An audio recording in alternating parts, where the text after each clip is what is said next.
I am on a journey back through time. Architecture, medicine and writing, the benchmarks of civilization. Many theories have been put forward to try and explain the riddle. None of this happened overnight, so where did all this knowledge come from? You know, when we talk about the discovery of King Tutankhamun's tomb, it's like we're diving into one of the most thrilling chapters of Egypt's past. Picture this. It's 1922 and Howard Carter, this British archaeologist bankrolled by Lord Carnarvon, hits the jackpot in the Valley of the Kings. He finds KV 62, Tutankhamun's tomb, and it's almost like they just left the place. Unlike most royal tombs, which were pretty much empty shelves thanks to centuries of looting, this one was jam-packed. We're talking a gold treasure trove giving us a front row seat to the new kingdom's burial fanfare. The stuff Carter unearthed is mind-blowing. Over 5,000 items. Imagine walking into a room filled with golden chariots, thrones, weapons, and then, bam, you see this golden sarcophagus with the most iconic gold mask ever. That mask, man, it's not just some fancy accessory, it's like looking at the sun, a symbol of the pharaoh's power and divine status. And the tomb wasn't just about bling. It had loads of everyday stuff too, like wood and textiles, giving us a real taste of life during Tutankhamun's time. Now let's zoom in on some of the most mind-blowing stuff in there. First up, there's this solid gold coffin right where King Tut's mummy was chilling. It's not just any old gold box. This thing's decked out with the works that think intricate designs, a traditional headdress, a ceremonial beard, and get this, it's studded with lapis lazuli. That's like the VIP pass in the ancient gem world. It's not just for show though. These symbols and deities on the coffin are a direct hotline to the Egyptian afterlife beliefs. Then there's the showstopper, the gold mask. This isn't just a mask, it's a statement. Crafted from gold and inlaid with colored glass and precious stones, it's the face of ancient Egypt, literally. It's got this serene look, capturing the essence of what it meant to be a pharaoh. Don't even get me started on the thrones. There's this one throne, a gilded wooden number featuring Tutankhamun and his queen, Ankhesenamun.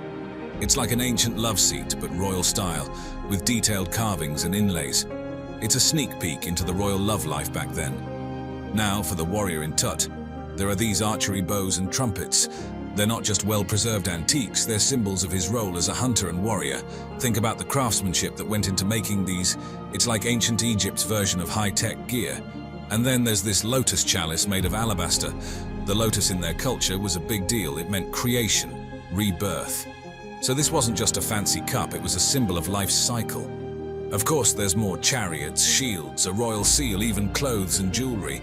Each piece is a puzzle piece in understanding what it was like to be King Tut.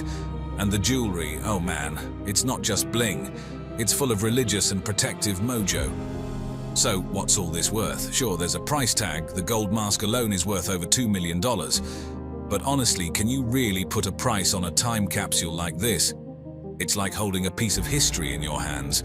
This tomb, it's more than a burial site. It's a gateway to understanding a civilization that's been intriguing us for millennia. Now here's the kicker. This find didn't just fill up a museum. It reignited our love affair with ancient Egypt. People went nuts over everything Egyptian, a phenomenon we call Egyptomania. And let's give Carter some credit.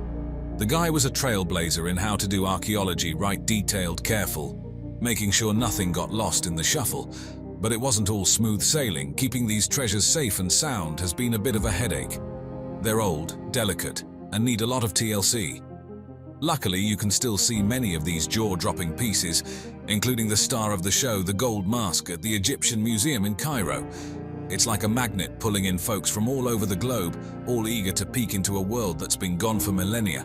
Picture this. It's 2009 and Terry Herbert, just your average guy with a metal detector, is roaming around a field in Staffordshire, England. He's got his detector humming and beeping, and then bam, he hits the jackpot. He starts finding bits of gold. Not just any gold, mind you, but pieces that scream history. He knows he's onto something big, so he calls up Duncan Slark from the Portable Antiquities Scheme. And just like that, we're on the verge of one of the most jaw-dropping discoveries in recent times, the Staffordshire hoard. So the experts jump in and they start this mega excavation. They're digging, sifting, and recording everything super carefully. Imagine them mapping out every inch of the field, treating each piece they find like a piece of a giant, precious puzzle, and the picture they're putting together is nothing short of extraordinary. Now, here's where it gets really interesting. They find over 3,500 items, that's right, 3,500 pieces of Anglo-Saxon gold and silver. It's like they've stumbled into an ancient warrior's dream stash. The stuff they're pulling out of the ground isn't your average old metalwork. We're talking sword pommels, bits of helmets, all kinds of war gear with some serious craftsmanship. This hoard isn't just a random collection of shiny things, it's telling us a story, and it sounds a lot like it's straight out of a legend or an epic poem. These pieces might have been trophies from battles, maybe payments to mercenary warriors, or even offerings to some long-forgotten deity. And the fact that they're all broken and torn apart, that just adds to the mystery. It's like they were ripped off weapons and armor as souvenirs from some ancient battlefield. This hoard, dug up in 2009, is not just any old stash of metal. It's predominantly gold and silver, shining a light on the kind of wealth and status these guys were rolling in. But wait, there's more. They also threw in some garnet, glass, and other fancy materials for their inlays, adding some serious bling to the mix. Now the sword pommels in this hoard, there's something else. There's a whole bunch of them, and each one is like a unique piece of art. These weren't just lumps of metal on the end of a sword, they were intricately designed with animal patterns weaving in and out, and even some Christian symbols popping up here and there. It's like a mashup of old-world paganism and the new Christian vibes sweeping through at the time. And the way they're made, with garnet and glass intricately fitted together, it's a testament to how skilled these Anglo-Saxon metalworkers were. But hold on, the cool stuff doesn't stop there. The hoard's got fragments of helmets, think cheek guards, crests, decorative plates, and these pieces are as fancy as they come. They remind me of the Sutton Hoo helmet, another epic Anglo-Saxon find. It's like each piece is telling a story of battles and kings. And then there are the crosses. These aren't just religious symbols, they're a clue to how Christianity was weaving its way into Anglo-Saxon England. These crosses were probably used for private devotion. Imagine holding one of these gold and gem-encrusted crosses in your hands, thinking about the big guy upstairs. But wait, there's even more. The hoard's got all sorts of odds and ends. Gold strips that might have come from sword hilts, jewelry, bits and pieces that would have been strapped onto armor. Some of these items have inscriptions in Latin or runic script, which is like having a direct line to the thoughts and languages of the time. It's 1947, and a Bedouin shepherd is just minding his own business in the Qumran caves near the Dead Sea. He stumbles upon these old scrolls, and little does he know, he's just hit the archaeological jackpot. These aren't just any scrolls, they're the Dead Sea Scrolls, a treasure trove of ancient wisdom. This accidental find leads to more digging, and before you know it, from 1947 to 1956, they've uncovered hundreds of manuscripts and thousands of fragments in 11 different caves. It's like they've uncovered a hidden library from the distant past. Now let's talk about what's actually on these scrolls. They're mostly written on parchment, some on papyrus, and there's even one on copper. That's some serious variety in ancient writing materials. The texts are primarily in Hebrew, with bits in Aramaic and a dash of Greek. What's really cool is they include fragments of nearly every book of the Hebrew Bible, except Esther, along with some apocryphal stuff and writings about a Jewish sect from the Second Temple period. It's like we've found a time capsule from an era that's crucial to understanding the roots of both Judaism and Christianity.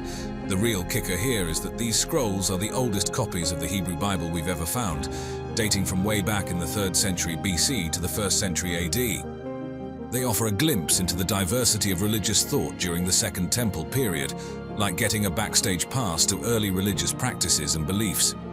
For scholars, these scrolls are pure gold. They've been instrumental in studying how the Hebrew Bible was put together and understanding the early history of Judaism.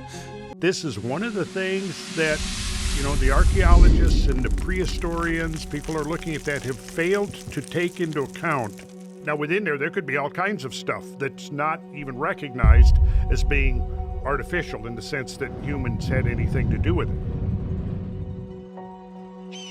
Tucked away in the heart of the Great Pyramid of Giza lies the King's Chamber, a marvel of ancient Egyptian architecture that continues to fascinate historians and visitors alike.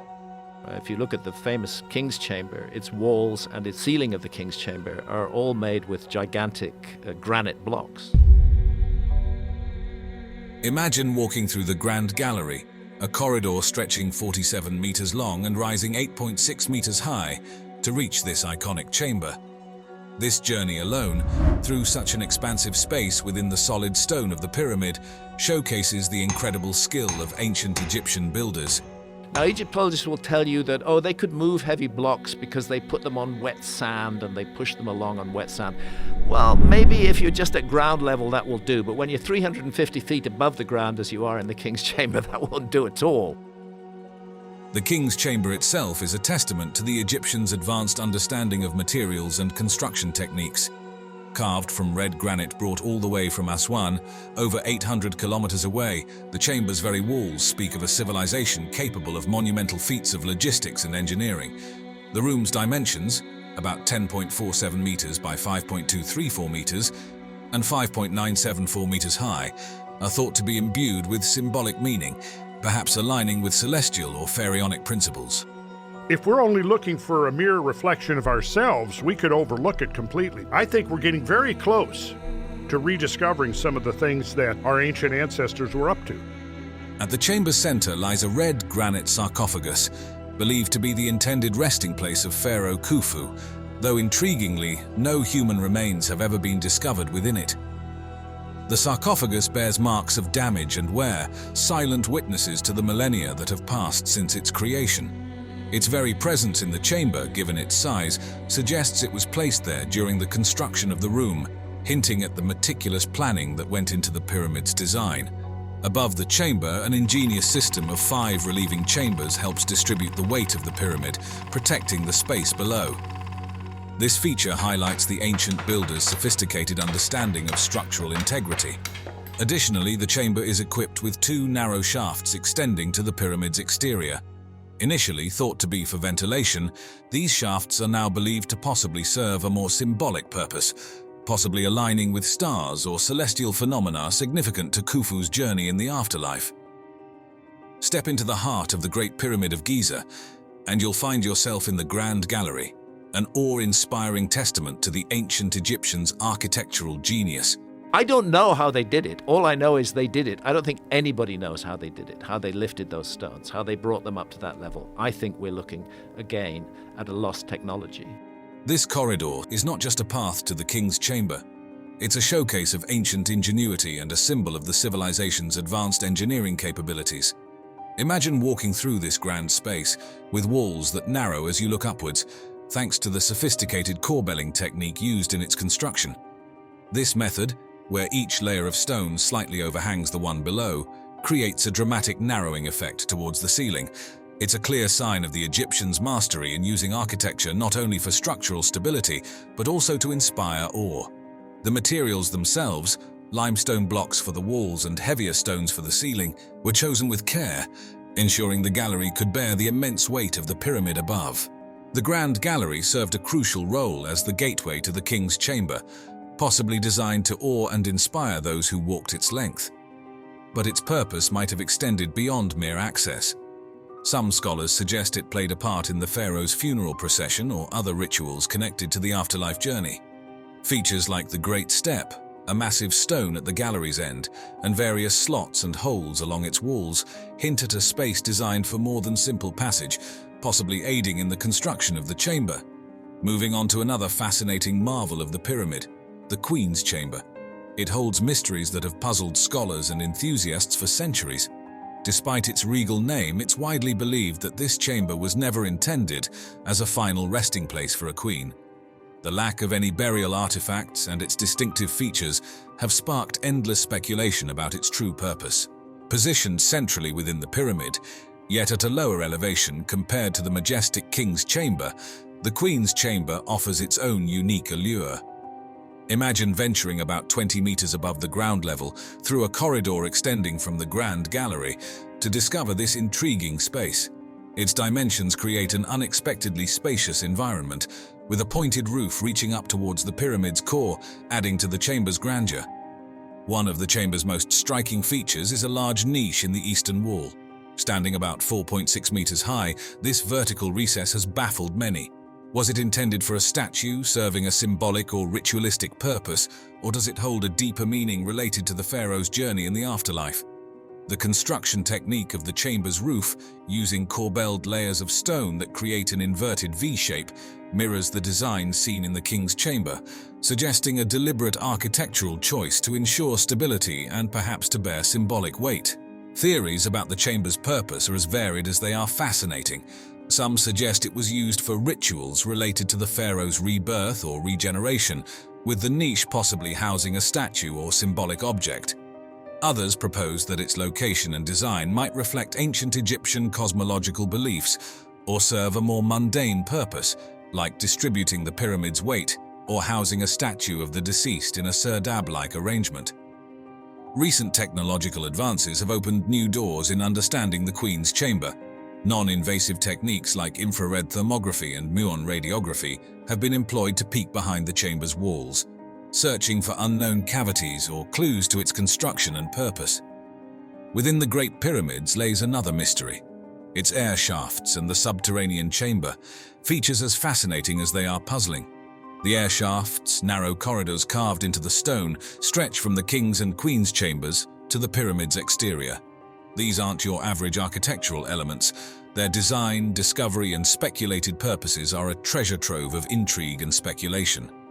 First off, these air shafts are tiny, just about 20 by 20 centimeters, too narrow for any human to pass through. They zigzag with precision towards the heavens, pointing to specific regions in the sky that held great significance in ancient Egyptian cosmology. Discovered in 1872 by the engineer Wayneman Dixon, the shafts from the Queen's chamber were a late find in the pyramid's history, adding layers to the mystery surrounding this ancient wonder.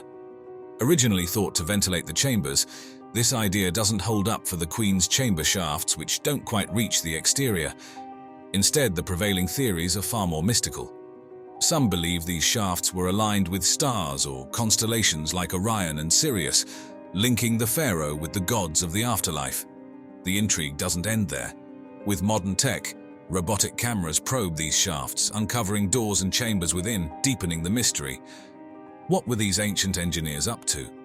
The plot thickens with the subterranean chamber, a rough-hewn space carved into the bedrock. Unlike the finished elegance of the pyramid's upper chambers, this one's all raw edges and mystery, suggesting it was abandoned mid-construction. Was it intended as Khufu's original tomb, a symbolic underworld, or something more practical like a flood defense? Theories abound, but no one's quite cracked the code. This chamber's unfinished nature has led to all sorts of speculation about its purpose and why it was left incomplete. Imagine stumbling upon a hidden chamber within one of the world's oldest and most mysterious monuments. That's exactly what happened when scientists discovered the Big Void, a revelation that's as thrilling as it is mystifying. The key to uncovering the Big Void was muon radiography, a fancy term for a technique that uses naturally occurring particles called muons, which rain down from the Earth's atmosphere. These particles have the unique ability to penetrate solid stone, providing a way to peek inside the pyramid without drilling or causing damage. By detecting variations in muon density, scientists can identify empty spaces, like our newly found void. This discovery was the result of international teamwork, part of the Scan Pyramids project, which brought together experts from around the globe to explore the pyramid's innermost secrets. So, what do we know about the Big Void? Well, it's situated above the Grand Gallery, a known cavity within the pyramid, and stretches for at least 30 meters, roughly the length of the gallery below. Its size suggests it was a significant part of the pyramid's design, but its purpose remains a tantalizing mystery. Was it intended to relieve weight from the Grand Gallery below, a hidden chamber for ceremonies, or perhaps just an architectural quirk? The truth is, we're not quite sure yet. The discovery of the Big Void opens up new avenues for exploration and research. Scientists are now considering more advanced methods to study the void in detail, like drilling small holes to insert cameras, all without harming the pyramid's structure. This void could provide invaluable insights into how the ancient Egyptians built such monumental structures and why they included such spaces within the pyramid's design. Each new discovery within the Great Pyramid is a piece of the puzzle in understanding one of humanity's most remarkable achievements. The Big Void isn't just an empty space, It's a reminder of the mysteries still waiting to be solved and the stories of the past yet to be told.